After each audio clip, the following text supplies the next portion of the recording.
Thank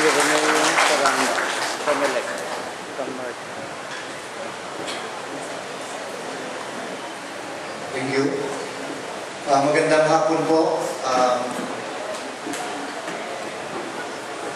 Father Edwin Isda, Sister Yoli, Father Angeles, Governor Calyado, Congressman Unico, Congressman Panotes, Vice Pro Pimentel,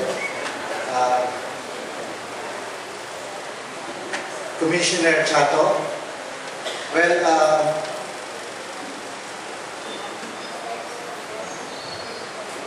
I would like to, for Vice Gov candidate, Roy Padilla, for Member House of Representatives, Winnie Oco and Catherine Reyes, for Congressman Ruth Herrera. Magandang hapon po. I would like to congratulate the PPCRB and AMPREL for this forum. 2010 I was in Camarines Sur. I never failed to attend any candidates forum. Well, lalong-lalo na pag ang nag-organize, ang nag-sponsor ay PPCRB, I do not send a representative. Pag PPCRB, ako po mismo nagpupunta. Kasi po, baka pagdating po sa langit, ang bantay po ay PPCRB. Pag sabi ko, ako po yung Atty. Serrano na comment, ay sarado na po yung pinto. Pumasok na po yung representative nyo. Well, kaya takot na takot po ako sa PPCRB. Well,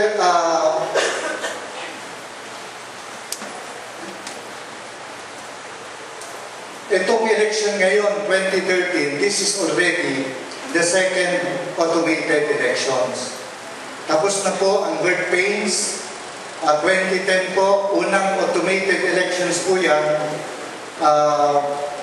Sa Kamsur po ako, napakalawak po ng Camarines Sur.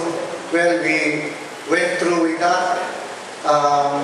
At least ngayon, 80 to 85% po ng mga teachers nakapag-serve na po sa eleksyon. Kaya po yung PCOS na gagamitin, hindi na po bago sa atin. Kaya po, ito po ang isang magandang development. Hindi na po tayo dadaan sa dati-dati natin pag masyadong tayo dati, apprehensive kung magtatagumpay yung automated elections. Well, at least this is already the second automated elections. Hopefully, smooth sailing ang maging second automated elections. Well,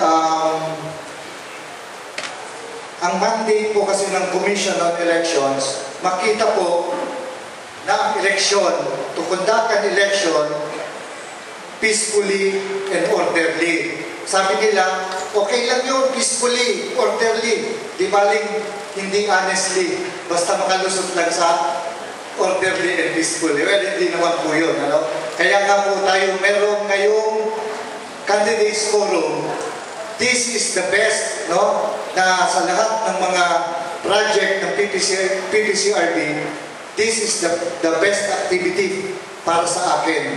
Because dito natin nakikita, hindi lang po sa mga tarpaulin, matidinig po natin ang bawat kandidato. Kung ano po ang nila, ang stand nila on respective issues. Well, nakita ko nga po dito, ang bawat kandidato ay may 12 minutes lang. Parang kami lang ni Father kung walang di covered ng 12 minutes na limit, Well, anyway, maski nga po hindi kami covered ng 12-minute na time. Well, ito lang po ang masasabi ko. Ulitin ko lang po ang sinabi ni Father Angeles. Ang pagboto ng wasto ay Ano nga yung pader? Ang pagboto ng basto ay obligasyon ng bawat Katoliko. Well, anyway, yun lang ang gusto kong sabihin sa inyo. Ang pagboto ng basto ay obligasyon ng bawat Katoliko. It's not in winning that we gain strength. It's on how we play the game. Maraming salamat po and good afternoon.